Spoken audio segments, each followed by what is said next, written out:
Hello everyone.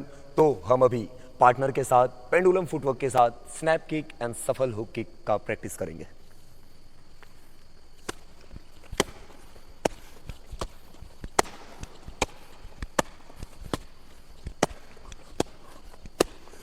सफल hook.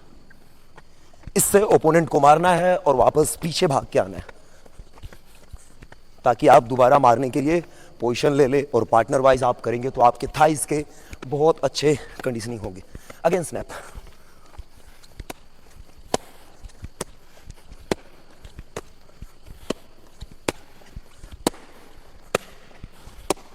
snap kick to stomach,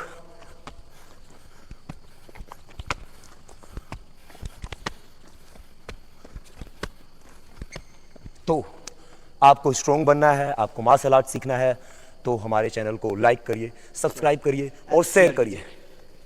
ओस।